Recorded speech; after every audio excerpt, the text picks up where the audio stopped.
Look who finally showed up. The one they can't stop talking about when you're not in the room. Yeah, you. The one whose name gets passed around in hushed tones like a warning label. Like a case file that got too complicated. Like a riddle nobody wants to solve because the answer might shatter everything they thought they knew about intelligence, about power, about what it means to be untouchable in a world that demands everyone be categorized, controlled, conquered. They've been having meetings about you. Did you know that? Not official ones. No. Nothing documented. Nothing they'd ever admit to. Just those quiet conversations in corners, those knowing glances across rooms, those text threads that suddenly go silent when your name appears. Don't engage with that one, they say. They're different. They're dangerous. They're the kind of smart that makes you question your own intelligence just by being in the same space. And the funny thing? They're absolutely right. See, there's regular smart, the kind they teach in schools, the kind you can measure with tests and grades and degrees hanging on walls. That's the smart they understand. The smart they can box up and label and feel comfortable around because it plays by rules, follows formulas, stays predictable. Then there's you. You're the kind of smart that doesn't announce itself, doesn't need validation, doesn't perform for an audience. You're the kind of smart that observes everything, forgets nothing, and processes information on levels they can't even begin to comprehend. You're pattern recognition wearing human skin. You're 12 steps ahead, while they're still trying to understand step 1. You see connections they'll never see, predict outcomes they can't imagine, and the worst part for them? You do it all without trying, without showing off, without making a sound. You're just existing, just being. And somehow that's more threatening than anything they've ever encountered. They call it dangerous because what they really mean is uncontrollable. They've tried to figure you out, haven't they? Oh, you know they have. They've sent their smartest people, their most charming manipulators, their best observers. They thought if they could just get close enough, if they could just crack the code, they could understand what makes you tick, what gives you that edge, what allows you to navigate complexity like it's breathing while everyone else is drowning in confusion. But here's what happened instead. Every single person they sent came back changed, not with answers, with questions, not with understanding, with unsettling realizations about their own limitations. I don't know what they're doing, they reported back. But whatever it is, it's operating on a frequency we don't have access to. They're not just thinking differently, they're thinking dimensionally. It's like watching someone play chess while everyone else is still learning checkers. Except they're not even playing chess. They're playing something we don't have a name for yet. You remember the first time someone called you intimidating. You probably laughed, because you weren't trying to intimidate anyone. You were just being yourself, just existing in your natural state, just processing the world the way you always have. But to them, your silence was threatening. Your calm was unsettling. Your ability to see through their masks, their games, their carefully constructed personas, that was absolutely terrifying. Because here's the truth they don't want to admit. Most people build their entire identity on illusions, on what they want others to believe about them. They spend so much energy maintaining these facades, these performances, these elaborate lies they tell themselves about who they are. And then you walk in, and within minutes, sometimes seconds. You see right through all of it. You see the insecurity behind the confidence. You see the fear behind the aggression. You see the manipulation behind the kindness. You don't even try to see it. You just do. And they can feel it. They can feel your eyes dissecting their reality, and it makes their skin crawl because they absolutely know that they can't fool you the way they fool everyone else. So they started warning each other that one's too smart for their own good, they say, which is hilarious because what they really mean is too smart for our good. They mean your intelligence disrupts their comfort. They mean your awareness threatens their control.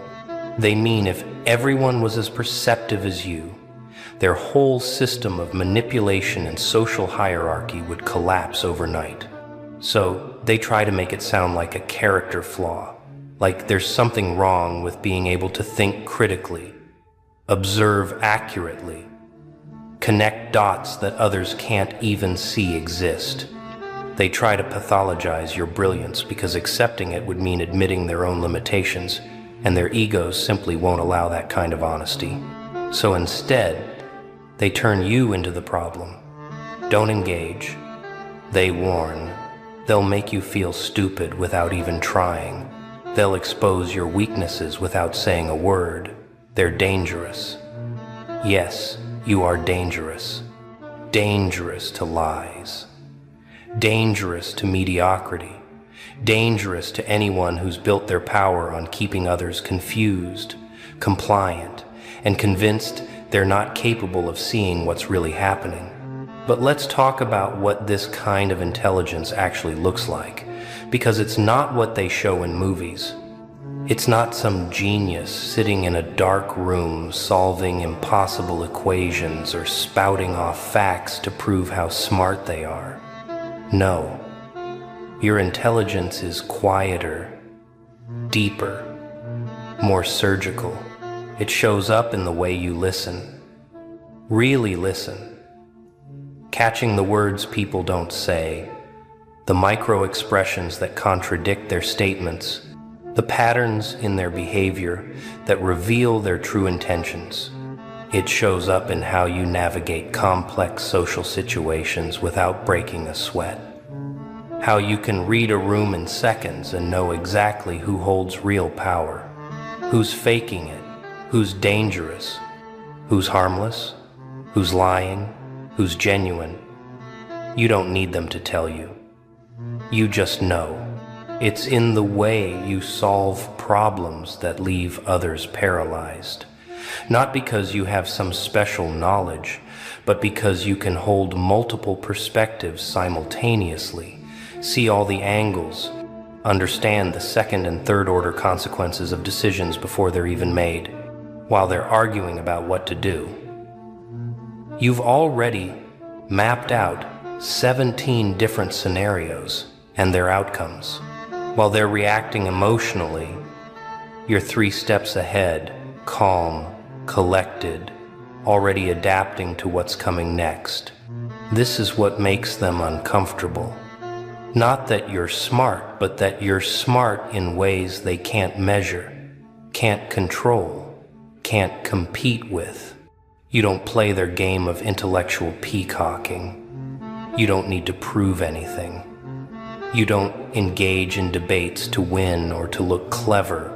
You engage when there's actual value in the exchange. And when there isn't, you simply don't.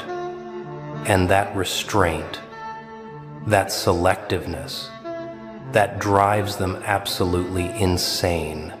They're used to smart people who need to show off, who need validation, who need everyone to know how intelligent they are. But you're completely content existing in your own reality, operating on your own frequency, not giving a single thought to whether they recognize your intelligence or not. And that independence, that self-contained brilliance that doesn't seek external confirmation.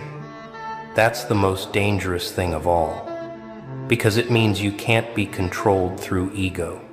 You can't be manipulated through flattery. You can't be trapped by playing to your vanity. You simply don't care what they think. And in a world built on social currency and perception management that makes you untouchable, they've been studying your patterns, trying to predict your moves. It's actually kind of amusing when you think about it. These people who pride themselves on being strategic, on being clever, on being in control, they've devoted countless hours to analyzing you like you're some kind of phenomenon they need to understand before it becomes a threat they can't handle. They watch how you move through spaces, how you choose your words, how you decide when to speak and when to stay silent. They notice that you never over-explain, never justify, never defend. They see that you can sit in rooms full of tension without absorbing it, without reacting to it, just observing it like you're watching a play you've seen before and already know the ending to. They've noticed you don't get pulled into drama, don't engage with provocations, don't take the bait when people try to trigger you.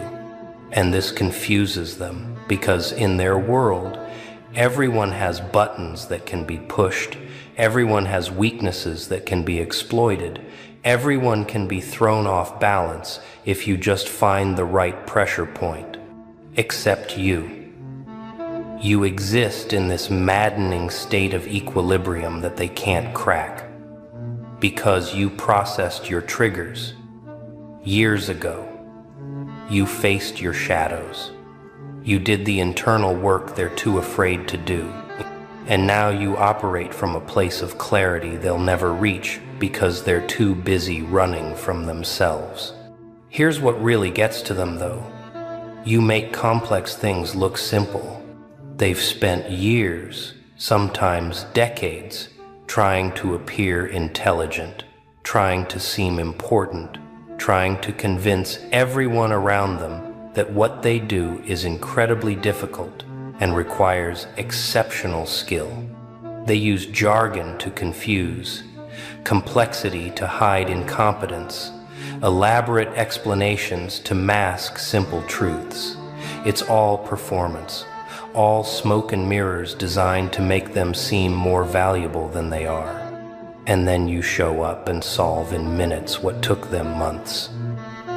You explain in clear, simple terms what they've been deliberately obscuring.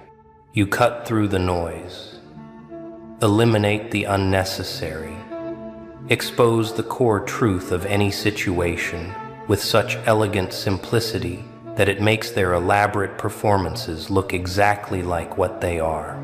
Desperate attempts to seem important, and they hate you for it because you've just revealed that the emperor has no clothes, that all their complexity was just incompetence disguised as expertise, that what they've been pretending was so difficult that only they could do it is actually straightforward.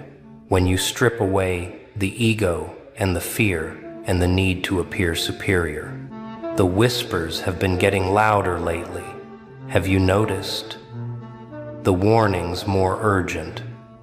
Stay away from that one. They see too much. They know too much. They'll dismantle everything you've built just by asking the right questions. And they're not wrong. You are that person.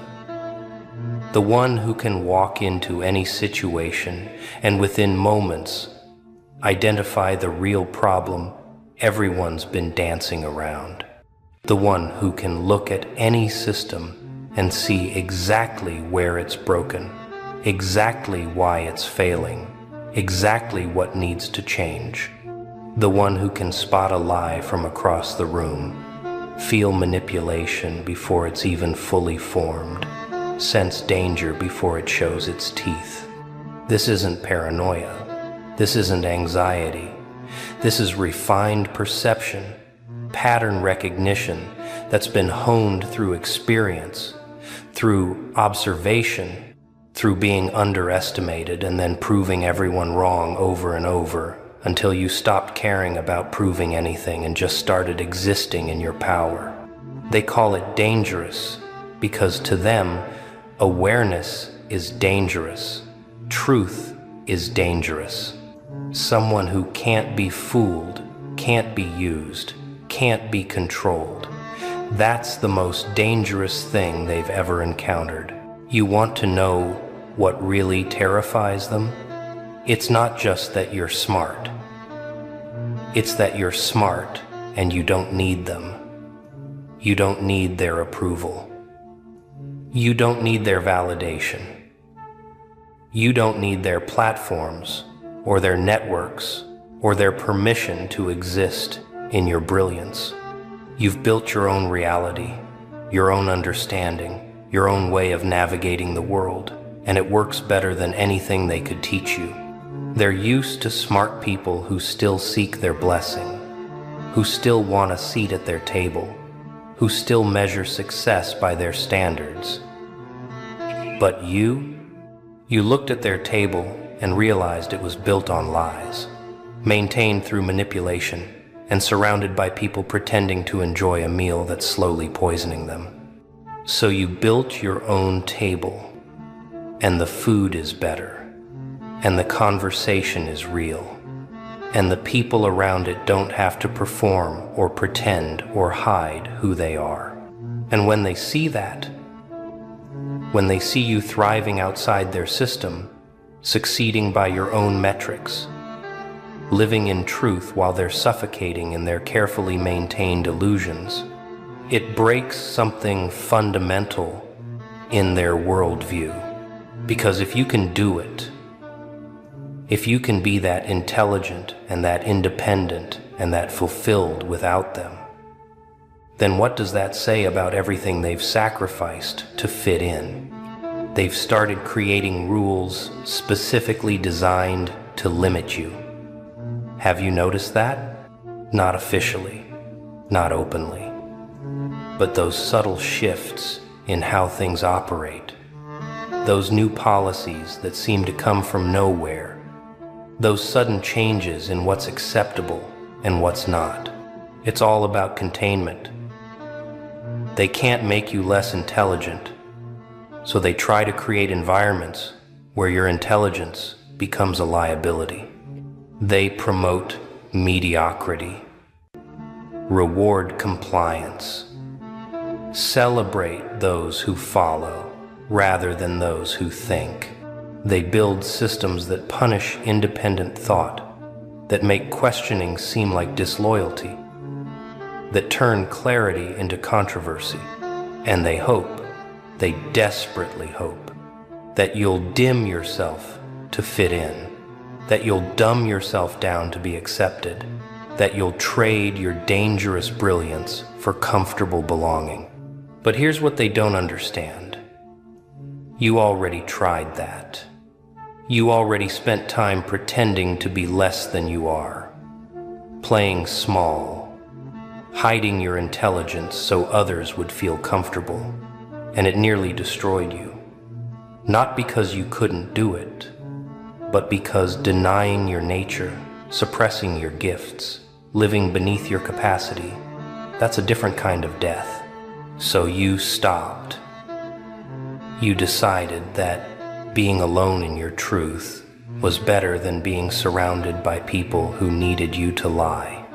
And that decision, that moment when you chose yourself over their acceptance, that's when you became truly dangerous. Let me tell you what they see when they look at you. They see someone who processes information faster than they can manipulate it. They see someone who asks the questions they've been desperately hoping no one would ask. They see someone who can sit in silence without discomfort while they squirm trying to fill the void with words that reveal more than they intended. They see someone who doesn't need external validation because you've built internal certainty through experience, through testing, through being right so many times that you've learned to trust your own judgment over their consensus. They see someone who can learn anything, adapt to anything, overcome anything. Because you understand that intelligence isn't about knowing everything. It's about being able to figure out anything. And that terrifies them because they've spent their lives accumulating specific knowledge in specific areas, building walls of expertise around themselves, creating moats of jargon that keep others at a distance. But you're a generalist, operating at a specialist's level in multiple domains.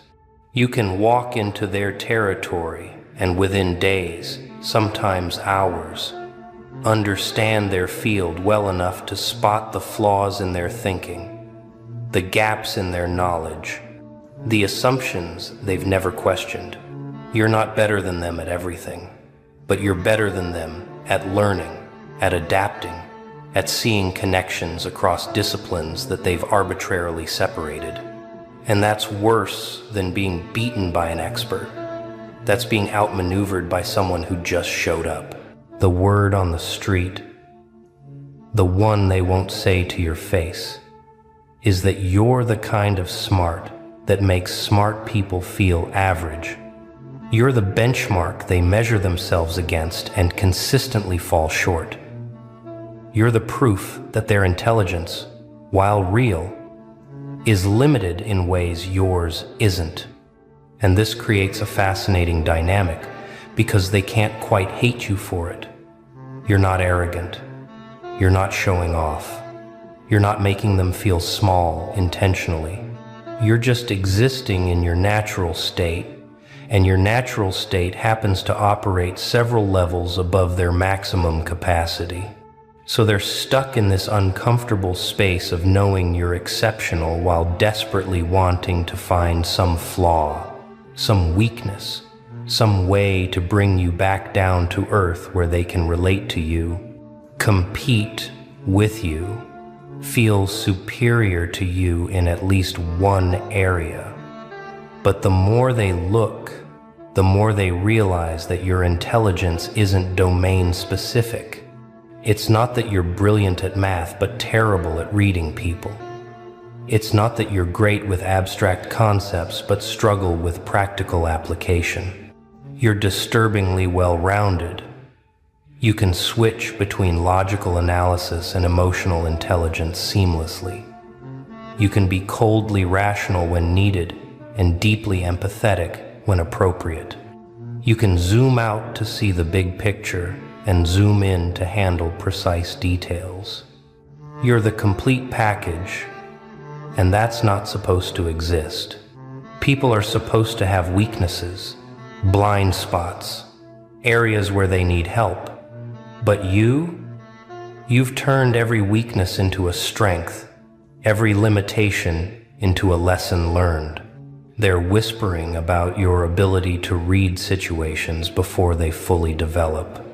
How you can walk into a room and know within seconds who's allied with whom, who's pretending, who's authentic, what the real agenda is beneath the stated one. They've seen you navigate political landmines that would destroy others, not through manipulation or playing games, but through pure awareness and strategic silence. You know when to speak and when to let others reveal themselves. You know when to engage and when to simply observe and gather information. You understand that power doesn't always announce itself with volume, that influence doesn't require visibility, that the smartest move is often the one nobody sees you make. They watch you, eyes lurking in the shadows, admiring, whispering. They study your every move, like moths circling a flame, entranced by the glow, terrified of the burn. They don't understand you. No, they never did. But that's exactly why they can't look away. You move differently, think differently. You don't fit in their neat little boxes, their scripted little lives. You don't follow the rules, because rules were never meant for people like you. They were meant to contain the weak, the predictable, the ones too afraid to color outside the lines. And you are chaos in human form. Power unsettles people. It makes them uneasy. It makes them sweat. Because power, real power, is unpredictable. It doesn't bow. It doesn't beg. It doesn't apologize. It dominates. And you, my friend, have become something they can't define, can't control, can't label. That's why they hesitate. That's why they keep their distance. They want to stand beside you, but their knees buckle at the thought. They want to reach out, but their hands tremble before they can touch. They crave your energy, your presence, the way you command the room without a single word, and yet they're too afraid to breathe the same air. Why? Because deep down, they know the truth. You are not like them, and that terrifies them more than anything else. They stare at you like a puzzle with missing pieces, like a riddle they can't quite solve. You are unwritten, unshaped, unchained. That alone unsettles them. They have spent their entire lives following a script. Play it safe, stay in line, be like everyone else. And then there's you, a storm wrapped in skin, a wildfire refusing to be contained. But they know what you'll do next, and that drives them insane. Society loves predictability. It feeds off patterns, routines, the comfort of knowing exactly what happens next. But you are a glitch in the system, an unexpected variable, a question mark where they expected a period. You laugh when others panic. You walk when others run. You stand still while the world crumbles, watching with a grin. And that's why they're hooked. That's why they can't look away. The unknown is both thrilling and terrifying. It pulls them in, ignites something deep inside them, something primal, something they pretend doesn't exist. They envy the way you move through this world, untamed, uninhibited, unafraid. They wish they could be like you, but they never could. Their chains are self-imposed. Yours were never there to begin with. They love the fantasy of you, the idea of breaking free, of burning the rule book, of doing whatever the hell they want. But the reality, that's different. Because to live like you do, they'd have to let go of everything they cling to, their comfort, their safety, their fragile little illusions of control. And that's where the fear sets in. So they watch from a distance, hypnotized, mesmerized, but never daring to step too close. Because deep down they know, standing in your presence means one thing: change. And change, it's the only thing more terrifying than you. Power unsettles people, not the fake kind, the kind they wear like a cheap suit, stitched together with borrowed confidence and empty words. No, real power shakes them to their core, the kind that isn't given, the kind that drips from your presence, the kind that drips from your presence, the kind that bends the air around you, the kind they feel in their bones but can never quite explain. They want to understand you. They want to dissect you, break you down into something manageable, something they can hold in their trembling hands. But you don't fit into neat little boxes. You don't follow their rules, their expectations, their fragile little constructs of control. You are chaos wrapped in flesh, a storm that answers to no one. And that makes them nervous. Weak minds hate what they can't control. It terrifies them. So they call you names. Too much, too intense, too different. Labels designed to shrink you, contain you, dilute you. But you don't shrink. You don't fit into their watered-down version of what a person should be. You drown them instead. They want you. Oh, they want you. They want your fire, your intensity, your ability to stand unshaken while the world crumbles. But here's the kicker. They can't handle it. They thought they wanted the storm, but when the thunder rolls, when the lightning strikes, when the winds tear their world apart, they run. Because power, real power, doesn't ask for permission. It doesn't apologize. It doesn't bow, doesn't bend, doesn't break. It simply is. And you, my friend, you are a force of nature. They can either stand back and watch in awe, or they can get swept away. Either way, you're not stopping. The path you walk is a lonely one, not because you chose it, but because they did. They couldn't keep up. They couldn't match your pace. One by one they fell behind, their footsteps fading into nothing. Some left quietly, some betrayed you. Some smiled to your face while sharpening knives behind your back. And now you stand alone at the top, surrounded by silence. But don't mistake that silence for emptiness. No, it's proof that you outgrew them. Proof that you evolved while they remained stagnant. Power isolates, always has, always will. Because the moment you refuse to be ordinary, you become a threat. The moment you demand more, you make them uncomfortable. They'd rather you shrink, dim your light, fold yourself into something easier to digest, but you didn't. And that's why they turned away. They envy you, not just for what you have, but for who you've become. The strength in your voice, the fire in your eyes, the way you move like you own every damn room you walk into. They hate it, because deep down they wish it was them, but it never could be. Because while they were busy wishing, waiting, wanting, you were working, you were suffering, you were becoming. And the price? Oh, the price wasn't cheap. You paid in sleepless nights, in silent wars, in the cold realization that no one was coming to save you. You built yourself from the ashes of every time you were underestimated, overlooked, left behind. And now, they call you heartless. Now they say you've changed. Damn right you have. This is the cost of evolution. You don't get to be powerful and be loved by the masses. You don't get to be unstoppable and still be embraced by the weak. No, power demands sacrifice. And you paid in full.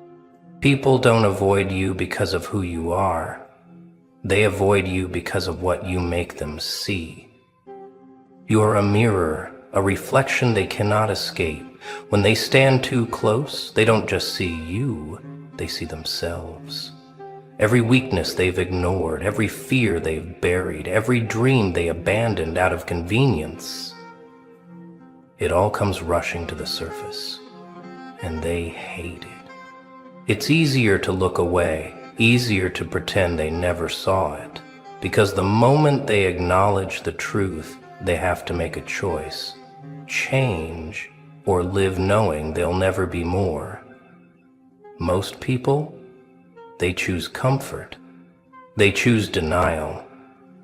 They choose to hate you instead of hating their own cowardice. They hate your strength. They hate that it reminds them of their weakness. They don't hate your success. They hate that it proves they could have done more. They don't hate your presence. They hate that it demands something of them. Action, accountability, transformation. So they call you arrogant, intimidating, unbearable, not because you are, but because they wish they could be. They wish they could carry themselves with the same certainty, the same fire, the same unapologetic power that burns in your eyes. But wishing has never made anyone powerful, and that's what eats them alive. You are the ghost of every risk they never took, every moment they let slip, every chance they were too afraid to seize. Your presence is a reminder of what could have been, and that's a curse they cannot bear. So they run, they avoid, they talk behind your back, try to convince themselves that you're the problem. But deep down, when the room is dark and the noise fades, they know the truth. It was never you, it was always them. They admire you from a distance, eyes wide, breath held, drawn in like moths to a flame. Something about you calls to them. The way you move, the way you speak, the way you exist so unapologetically, it's intoxicating. It's addictive. It's dangerous. But the moment they step closer, reality hits like a cold blade against the skin. This isn't a dream. This isn't some fairy tale where the hero saves them, where everything is soft and easy. No, this is war. This is survival. This is a battlefield where only the strongest make it out alive. And suddenly, they're afraid. Because strength, real strength, isn't pretty. It isn't gentle. It isn't handed to you wrapped in silk and tied with a bow. It's earned. It's paid for in scars, in sweat, in suffering. And most aren't willing to bleed for it. They love the idea of power, of resilience, of standing tall against the world. But when they see what it actually takes, they shrink. They wanted the fire, but they never expected to burn. They wanted the storm, but they never thought they'd drown. They wanted you until they realized what you truly are. And suddenly, admiration turns to intimidation. Fascination turns to fear. Because standing next to you, it forces them to measure themselves, to ask, could I endure what they've endured? Could I carry the weight they carry? And the answer? No. So they retreat. They whisper excuses. They convince themselves that you're the problem, that you're too much. But deep down, they know the truth. It's not that you're too much. It's that they're too little. Some will come closer, not out of courage, but out of curiosity. They think they can handle the fire, that they can stand beside you without getting scorched. They admire you, study you, convince themselves that they can be like you. But admiration is not the same as endurance. The moment they feel the heat, truly feel it, they panic. They thought they could tame you, soften you, mold you into something more palatable, something easier to hold. But the fire doesn't yield. It never has. And when they realize they can't control you, they turn against you. First, they'll try to dim your light. They'll call you reckless, too intense, too wild. They'll plant seeds of doubt, hoping you'll shrink yourself to make them comfortable. And when that fails, when you refuse to bow, that's when the betrayal begins. They will talk, whisper, plot. They will twist your name in their mouths like poison, spitting it out to anyone who will listen. They will make you the villain, because in their story, that's the only way they can justify their weakness. They couldn't handle you. And the irony? They were the ones who reached for you first. They were the ones drawn to the fire, intoxicated by its glow. But when the flames lit too close, when the heat became unbearable, they ran screaming. And now they hate you for burning them. But here's the truth they'll never admit. they burned themselves. You never forced them to step closer. You never promised them safety. They knew what you were, and they still played with the fire. And that's why their betrayal means nothing, because it wasn't built on loyalty, it wasn't built on respect. It was built on fantasy. A fantasy they created in their own minds, one where they could stand next to you without feeling small. But reality crushed them. And you keep burning. There was a time when you let people in, when you believed in the good in others, when you thought loyalty was as natural as breathing, and honesty was something everyone valued. But life had other plans. You learned the hard way. Trust is a loaded gun, and in the wrong hands, it will be used against you.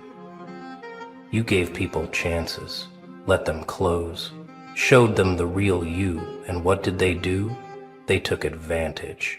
They betrayed. They left scars where love once lived. But pain is a cruel teacher, and you learned, you adapted, you shed your old skin piece by piece until the softness was gone and only steel remained. You stopped waiting for people to be kind. You became untouchable. Now, when people look at you, they don't just see a person. They see a survivor, someone who has been through hell and walked out laughing. Someone who has been cut open and stitched themselves back together with nothing but sheer will, and that terrifies them. They can't understand how you keep standing, how you keep going, how you didn't let the pain break you, how you didn't drown in your own suffering. They expected you to fold. They expected you to stay broken. But instead, you became something they can't define. Something they can't control. And that's why they hesitate. Because you remind them of everything they aren't. You've been through wars they wouldn't survive. You've felt pain they wouldn't last a day with. And yet, here you stand. Stronger, colder, unshaken. They wanted you to stay soft, to stay weak, to stay the version of you that was easier to manipulate. But instead, you became the version of you that doesn't need anyone. And now they don't know whether to envy you. Greatness is a lonely road. The higher you climb, the thinner the air gets. Until one day you look around and realize there's no one left beside you. No familiar voices, no hands to hold, no warmth. Just you standing at the top, staring down at the world that couldn't keep up. Legends don't walk in crowds, they don't blend in, they don't follow, they don't seek approval. They lead, they dominate, they exist in a space others can't reach, and that makes them untouchable. It makes them feared. You used to crave connection. You wanted people to understand you, to stand beside you, to prove they were worthy of your loyalty. But the truth is, most people don't have the spine to stand in your storm. They admire you from afar, but up close, you're too much, too intense, too different. They love the idea of you, the mystery, the power, the fire in your eyes that refuses to dim. But the reality, the weight of your presence, that terrifies them. They want to be near you, but they also want to survive you. And that's the conflict they can never resolve. So they keep their distance, watching, whispering, pretending they could be like you if only they tried harder, if only they were built differently, if only they had what you have. But deep down, they know the truth. You are what they will never be. And that's why legends stand alone. Not because they want to, but because they must. Because power isolates. Because evolution demands separation. Because when you outgrow the weak, you stop fitting into their world. You could try to soften yourself, try to fit in, try to make them comfortable in your presence. But tell me, what kind of king kneels just to be loved? What kind of wolf gives up his fangs just to belong? You can be loved, or you can be feared, but you cannot be both. So choose, and choose wisely, because once you step into the realm of legends, there's no going back. Let them stare, let them whisper, let them flinch when you walk by. That's the price of standing in your power. They hesitate, not because you are wrong, but because you are everything they are not. And deep down, they know it. You were never meant to be understood, never meant to be predictable, safe, or easy to digest. You were built to disrupt, to unsettle, to remind the world that real power doesn't ask for permission. That's why they watch you from the sidelines, too afraid to step forward, too fascinated to look away. Their fear? That's your trophy. It means you've shattered their illusions. It means you've broken the mold, risen above the noise, and become something they cannot label, cannot tame, cannot control. You've won. They will try to shrink you with their doubts, try to silence you with their judgments, try to make you believe that being feared is a curse, that standing alone is a tragedy. But you know better. A force like you doesn't need approval. A storm doesn't beg to be understood.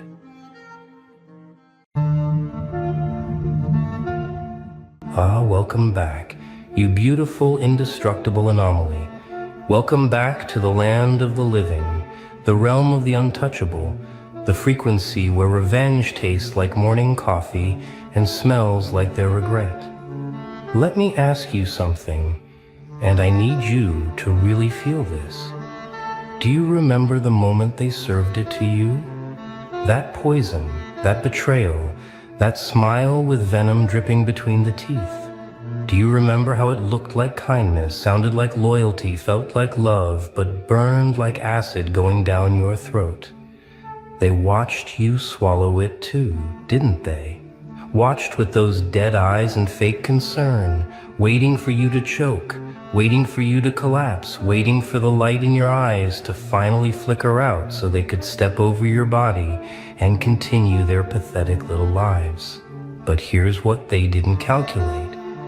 Here's what their tiny minds couldn't comprehend. Here's the part that keeps them up at night now, sweating in their beds, checking their locks, whispering your name like a curse they can't break. You didn't just survive the poison, you metabolized it, you absorbed it, you broke it down into fuel, and used every single drop to build something they'll never understand, something they'll never touch, something that makes their bloodline look like a rough draft of evolution that got rejected by the universe itself. Let's be brutally honest about what happened here, because the truth, the raw, unfiltered truth, is that they thought you were weak. They saw your kindness and mistook it for stupidity, saw your trust and confused it with blindness, saw your love and treated it like a weapon they could use against you whenever they felt like inflicting pain.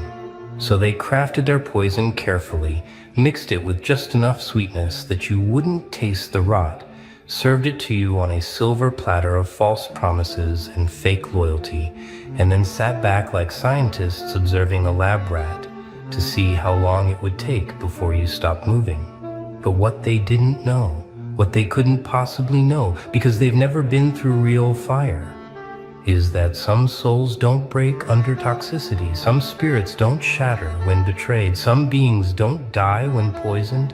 They evolve, they adapt, they become immune not just to that specific poison, but to every variation of it that could ever exist. You didn't just build resistance to their particular brand of backstabbing, you became immune to manipulation itself.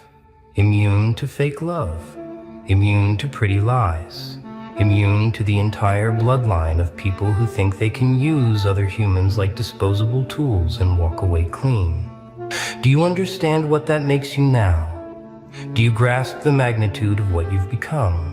You are not just healed, you're not just recovered, you're not just over it, you're the walking nightmare of everyone who ever underestimated what happens when you break someone who was built to rebuild themselves stronger every single time. They poisoned you expecting a funeral, but what they got was a resurrection that rewrote the entire game board.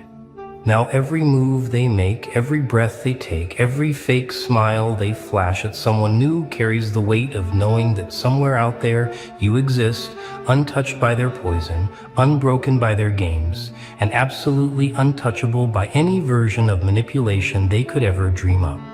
You became the one thing toxic people fear more than exposure, more than consequences, more than karma itself. You became proof that their power was always an illusion, that their control was always temporary, that their poison was always just nutrients for something greater.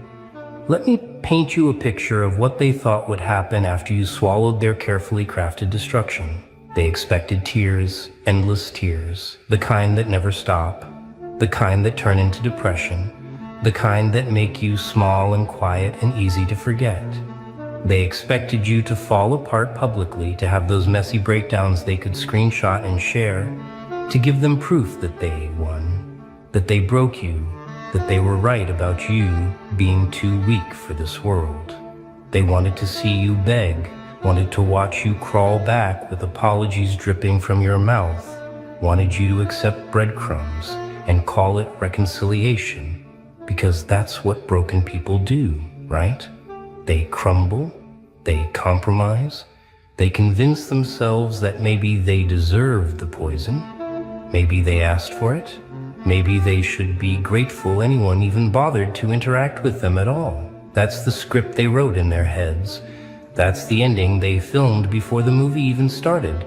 That's the satisfaction they craved, like addicts needing one more hit of power over someone who once trusted them completely.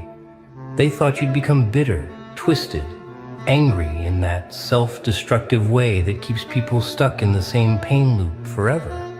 They imagined you years later, still talking about what they did, still defined by their betrayal, still carrying their poison around like a badge of victimhood that explains every failure and justifies every shortcoming. They wanted you to become a cautionary tale, a warning story people tell at parties. Remember that person who trusted the wrong people and never recovered? Yeah, don't be like them. They needed you to validate their worldview that people are disposable, that kindness is weakness, that trust is stupidity, that love is just another tool for control. Because if you fell apart the way they planned, if you stayed broken the way they needed, then they could sleep at night believing they weren't monsters. They were just realists, just survivors, just people doing what they had to do in a cruel world. Your destruction wasn't just their goal, it was their justification, their permission slip to keep being exactly who they are without the uncomfortable weight of conscience. But here's where their entire plan collapsed like a house of cards in a hurricane. Here's where their poison turned into the exact opposite of what they intended. Here's where they accidentally created something they'll spend the rest of their lives regretting. You didn't follow their script. You didn't perform their tragedy. You didn't give them the satisfaction of watching you crumble into dust they could sweep away and forget. Instead, you did something they couldn't comprehend, something that breaks every rule of how victims are supposed to behave, something that flipped their entire worldview upside down and shook it until all their false confidence fell out. You felt the poison, yes. You acknowledged the pain, yes. You let yourself break in private where their eyes couldn't feast on it, yes. But then, and this is the part that haunts them, then you stood up, looked at what they did, looked at who they were, looked at what you had become through surviving them, and you smiled, not with bitterness, not with a need for revenge, not with hatred, but with the cold, clear realization that they had just given you the greatest gift of your entire life, immunity to every lie that would ever come your way again. Let's talk about what actually happened inside you while they sat back waiting for your collapse, while they checked your social media expecting evidence of your breakdown, while they whispered to mutual friends asking if you were okay, not out of concern but out of sick curiosity to see if their poison was working. Something extraordinary was occurring in your system. Something biological, psychological, spiritual, something that can only happen when a soul is pushed past every breaking point and discovers there's another level beyond broken, beyond destroyed, beyond dead.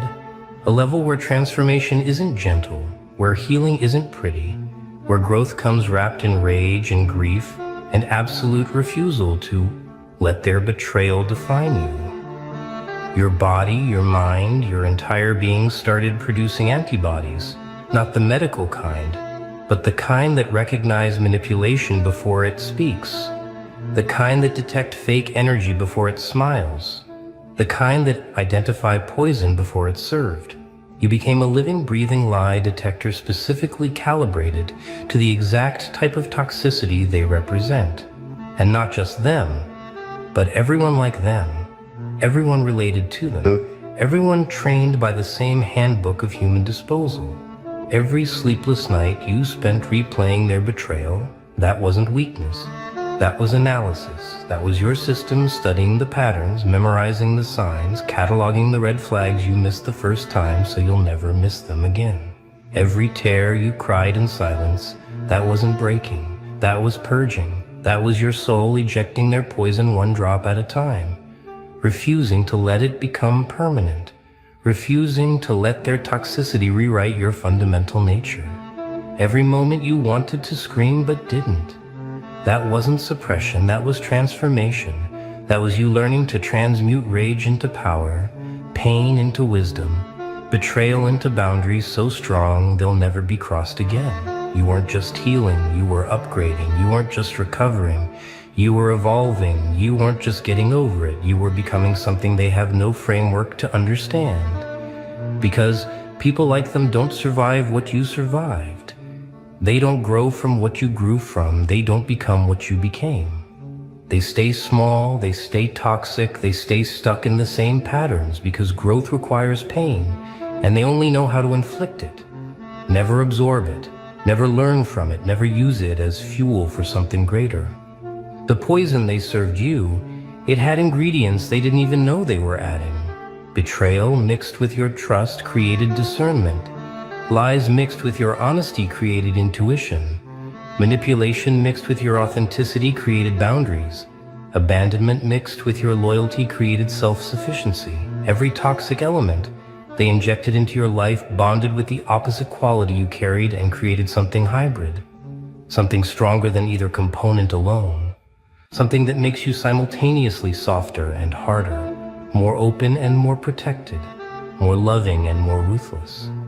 You became the paradox that breaks their tiny binary brains, the walking contradiction of someone who's been destroyed but radiates strength, someone who's been betrayed but still chooses trust selectively, someone who's been poisoned but somehow glows brighter than anyone who's ever played it safe. And that confuses them. That terrifies them. That makes them question everything they thought they knew about how humans work. Because in their experience, people either stay soft and get used or become hard and bitter. There's no third option where someone absorbs all that pain and comes out refined instead of ruined. You know what's really happening inside you now. You're not just immune to their poison. You're producing antivenin for everyone who comes after you. Every conversation you have, every boundary you set, every fake person you identify and remove. You're not just protecting yourself. You're teaching others what toxicity looks like. You're showing people it's possible to survive betrayal without becoming the betrayer. You're proving that kindness doesn't have to mean weakness, that love doesn't require stupidity, that trust can coexist with wisdom. You've become dangerous in the best possible way, not because you hurt people, but because you help people see through the exact type of manipulation that once fooled you. Their bloodline, everyone who operates like them, everyone who uses the same tactics, everyone who thinks humans are just resources to extract value from, They're all on notice now because you're walking evidence that their strategies have an expiration date, that their poison has a cure, that their power was always temporary. There's a moment, a specific moment that happens after you become immune. And I need you to remember this moment because it's where everything changes forever. It's where victim transforms into victor. It's where pain crystallizes into power. It's where their poison officially becomes your strength. You're going about your life, probably doing something mundane, probably not even thinking about them for once. And suddenly someone tries it. Someone attempts the same manipulation, serves the same lies, flashes the same fake smile, uses the same tactics that once destroyed you. But this time something different happens. This time, instead of falling for it, instead of second-guessing yourself, instead of giving them the benefit of the doubt, your body reacts before your mind catches up. Your gut screams, your skin crawls, your intuition fires like an alarm system that's been installed specifically to detect this exact frequency of fakeness. And you see it crystal clear, like watching a movie where you already know the ending. You see every move they're about to make before they make it, every lie before they speak it, every manipulation before they deploy it. That's the moment you realize the poison worked backwards. That's when you understand you're not the same person who got betrayed. That's when you know with absolute certainty that they accidentally created their own worst nightmare by trying to destroy you. Let me tell you what they're experiencing on their end, because this is important, because this is justice without revenge, because this is karma operating at the highest level. They're watching you from a distance, whether through social media, through mutual friends, through the universe's way of forcing people to see what they threw away. And they're confused, genuinely confused. They expected wreckage. They're seeing reconstruction. They anticipated weakness. They're witnessing strength. They prepared for your silence. They're hearing about your success, your peace, your glow, your growth. And it's eating them alive, not in the way that brings you joy because you're not that person anymore, but in the way that makes them question everything. Makes them lose sleep, makes them wonder how the poison they served so carefully somehow turned you into something they'll never be, never touch, never understand. They're stuck. You see, stuck in the same patterns, stuck with the same tactics, stuck being the same toxic version of themselves that worked on you once but will never work again. Meanwhile, you're out here moving through life with this invisible shield, this immunity that makes their entire bloodline irrelevant, their whole way of operating obsolete. The best part, the part that would make them physically ill if they truly understood it, is that you don't even think about them anymore. Not with anger, not with hatred, not with the obsessive need for revenge that they would feel if the roles were reversed. You think about them the way you think about a lesson learned, a chapter closed, a storm survived. They've been demoted from villains in your story to footnotes in your evolution, from main characters in your nightmare to background noise in your triumph. And that's the ultimate immunity, the final stage of being completely untouchable, when someone who once had the power to destroy you now has no power at all. Not even the power to make you hate them. Because hatred requires caring, and you've transcended that completely. You've reached a level of emotional immunity, where their existence is just data, just information, just proof that you survived something you weren't supposed to survive, and came out holding the antidote they'll spend their whole lives searching for. Here's what immunity really means in this context. And I need you to absorb this completely because it's going to change how you see yourself forever. Immunity doesn't mean you can't be hurt again. It means you can't be hurt the same way again. Immunity doesn't mean you've become cold. It means you've become calibrated. Immunity doesn't mean you've lost your ability to trust. It means you've gained the ability to trust wisely. You can still love, still connect, still be vulnerable, still open your heart. But now you do it with discernment that comes from experience, with boundaries that come from self-respect, with awareness that comes from having your eyes burned open by fire. You're not walking through life paranoid. You're walking through life prepared. There's a massive difference. Paranoid people see enemies everywhere. Prepared people see patterns and make choices accordingly. You've become someone who can spot the poison before it's served, smell the rot before it spreads, feel the fake before it speaks. And that makes you simultaneously the most dangerous and the safest person in any room, because you can protect yourself and others from the exact type of destruction you once experienced. Now we need to discuss something they never saw coming, something that makes your immunity even more powerful than just personal protection, something that extends beyond you into territory they can't control, can't manipulate, can't poison. When you became immune to their tactics, you didn't just shield yourself, you began unconsciously training everyone around you to recognize the same poison. It's like you developed a frequency that repels their entire bloodline, not just them personally, but everyone who operates like them, everyone who learned from them, everyone who carries the same toxic DNA in their behavior patterns. You've become a walking warning sign, a human alarm system. And here's the beautiful, terrifying part for them. You don't even have to try. You don't even have to speak their name. Your very presence, your energy, your vibe, it triggers recognition in people who might have fallen for the same tricks you fell for. They look at you and something in them says, this person knows something. This person survived something. This person can see through things I can't see yet. Teach me. Their bloodline, everyone who uses manipulation as a lifestyle, everyone who treats people like disposable resources, everyone who serves poison with a smile, they're all experiencing something unprecedented, a growing population of immune systems, a rising number of people who can identify toxicity before it destroys them. And you're part of that, whether you realize it or not. Every boundary you set teaches someone else they can set boundaries. Every fake person you cut off shows someone else it's possible to walk away. Every time you choose yourself over keeping the peace, you're giving permission to everyone watching that their peace matters more than someone else's comfort.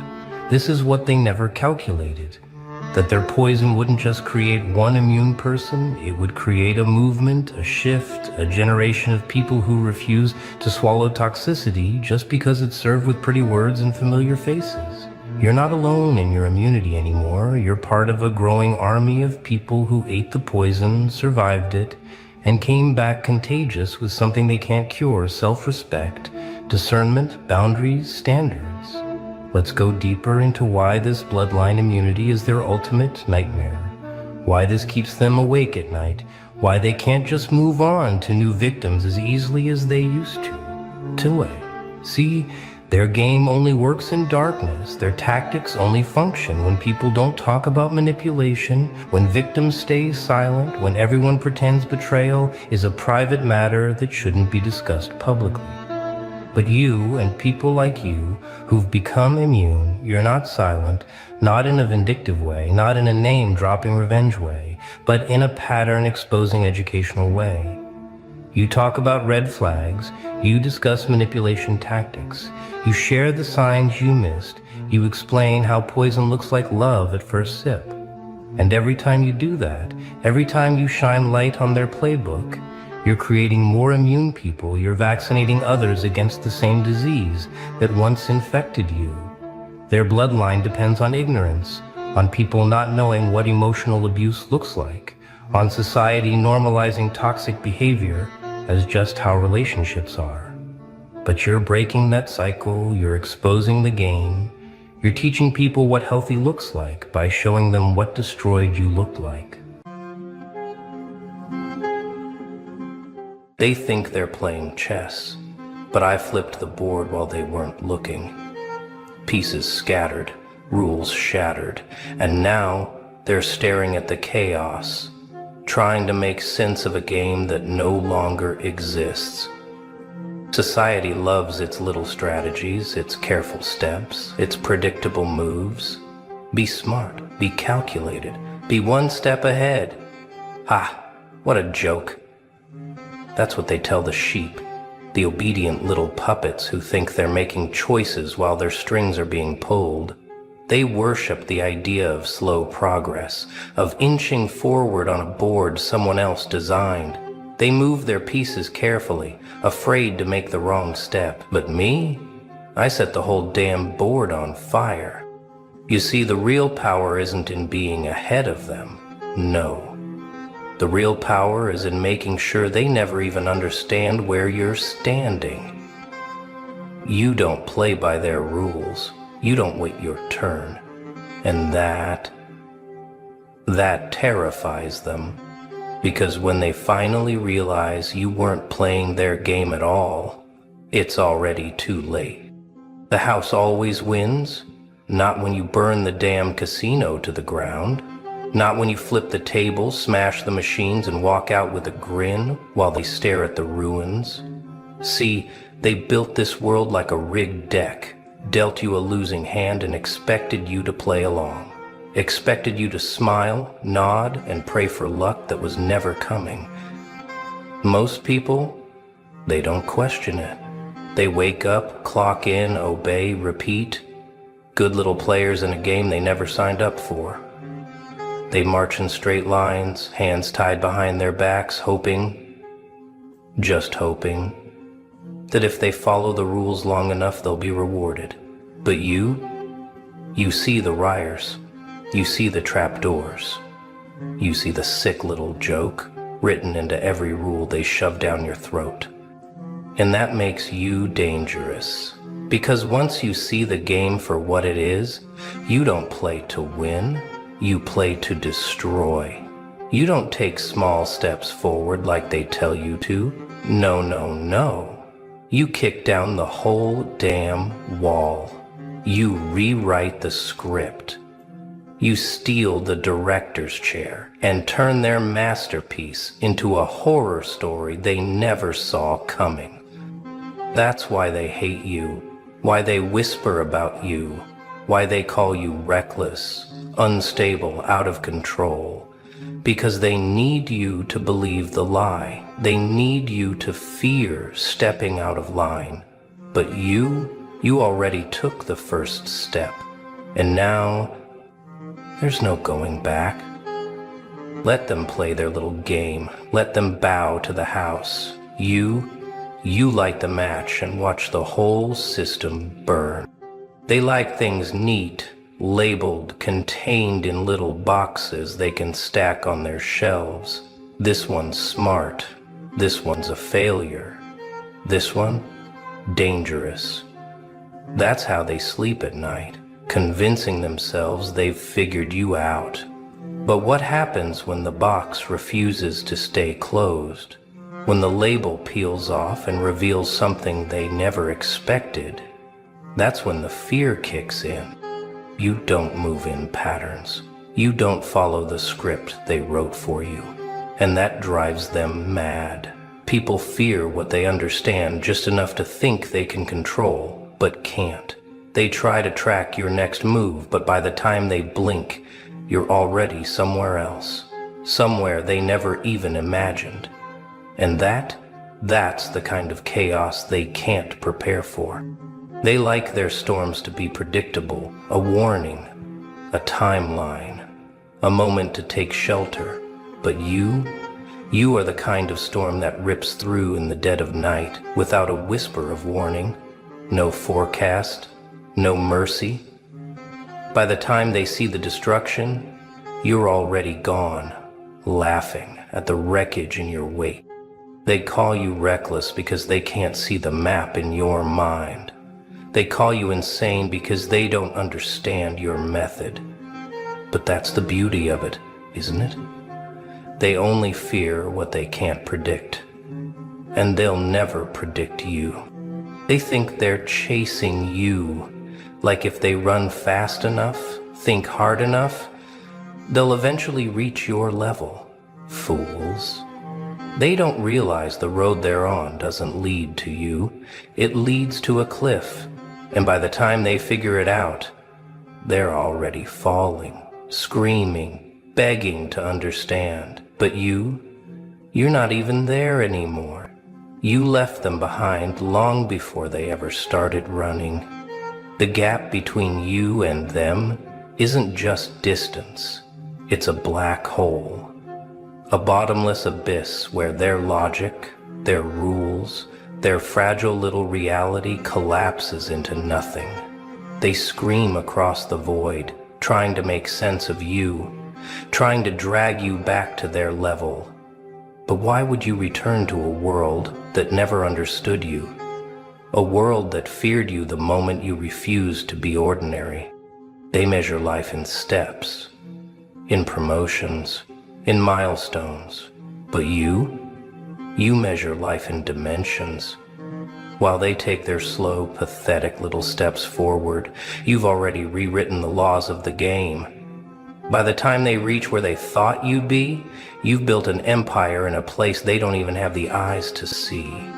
They keep waiting for you to slow down, to explain, to justify, but you're done speaking a language they'll never understand. Some people want bridges, a way to meet in the middle. You prefer abysses. Because nothing is more terrifying to them than realizing they'll never ever reach you. They laugh at you, mock you, whisper behind closed doors saying you've lost it, crazy. That's the easiest label to throw on something they don't understand, something that scares them. Because if they admit you might be right, then they'd have to question everything they've ever believed. And that's too much work for their fragile little minds. They don't question the system. They don't challenge their own limits. They stay inside the lines, color within the boundaries, do exactly what they're told. And they expect you to do the same. But when you refuse, when you step outside their tiny, predictable world, they call it insanity, because it's easier than admitting they're the ones living a lie. Every legend was once called mad, every revolutionary a fool. The ones who saw beyond the illusion were mocked, cast out, torn apart by the very people who would later worship their names. They screamed at Copernicus for saying the earth wasn't the center of the universe. They burned books that spoke the truth. They locked away minds too dangerous to be controlled. And yet, who do we remember? The sheep or the wolves who refused to kneel? Let them call you crazy. Let them whisper. Because when the dust settles, when their world crumbles and yours remains standing, they won't have the courage to look you in the eyes. The mad ones always win in the end. Because lunacy, it's just genius that makes the weak uncomfortable. They buzz around you like flies, demanding your attention, questioning your every move, mocking, doubting, begging you to explain yourself, to lower yourself to their level just long enough for them to feel like they matter. But tell me, when has a wolf ever wasted time arguing with sheep? When has a lion ever sat down to debate with ants? That's their trick, their game. They don't have the strength to stop you, so they try to slow you down, drag you into pointless arguments, pull you into meaningless battles. They throw insults, doubts, accusations, anything to make you look back, anything to make you hesitate. Because the moment you stop, the moment you explain yourself, they win. You weren't built for that. You weren't made to sit in the dirt proving your worth to those who will never understand it. You were meant to move, to build, to rise so high their voices become nothing but background noise. And trust me, nothing terrifies them more than the sound of your silence. Because when you stop explaining, you become untouchable. When you stop justifying, you become something they can't control.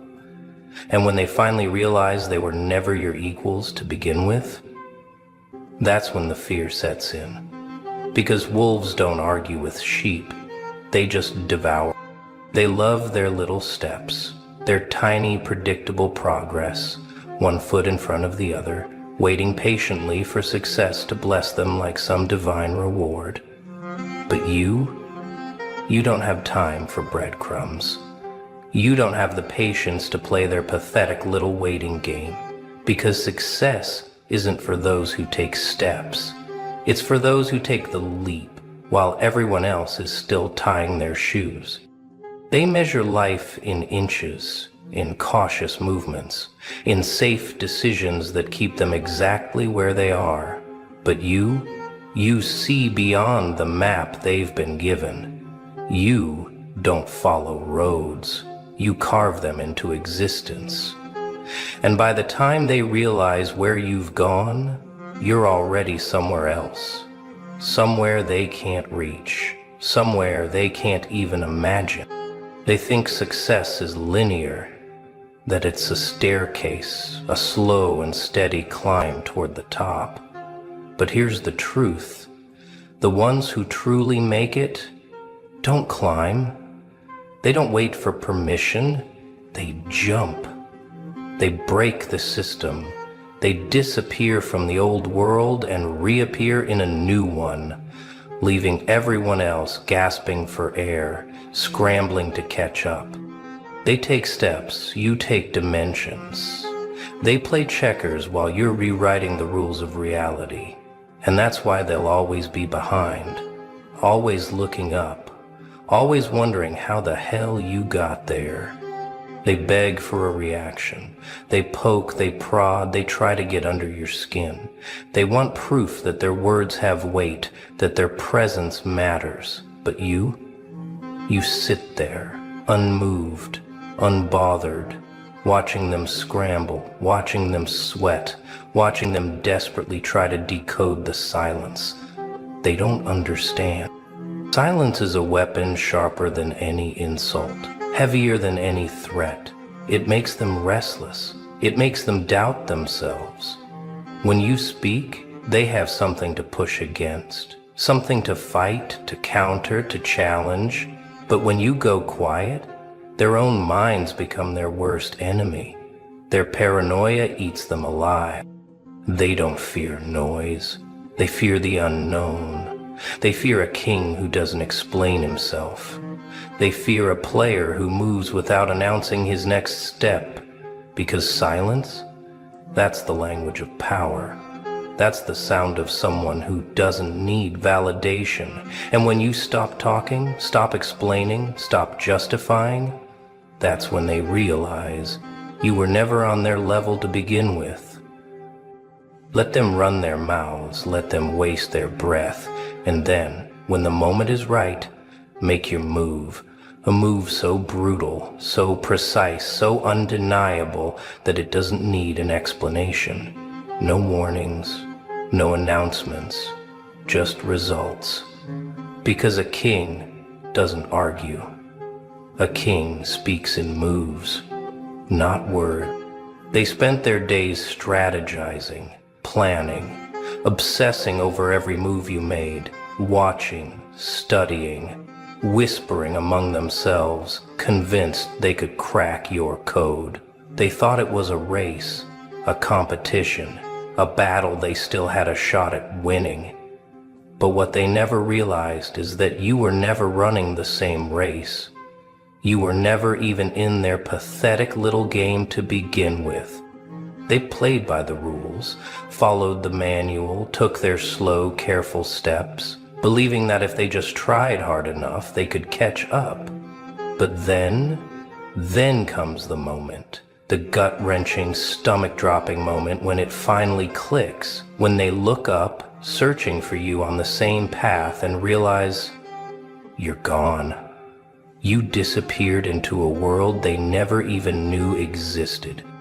It's beautiful, really, watching the light fade from their eyes as reality sinks in. The way their confidence shatters, the way their arrogance turns into confusion, then fear. Because they didn't just lose, they were never even contenders. They were trying to beat someone who was operating in an entirely different dimension. And that? That's the punchline. The joke they never saw coming. The hilarious, tragic truth they'll have to live with for the rest of their miserable lives. They thought they had a chance. They thought they were players.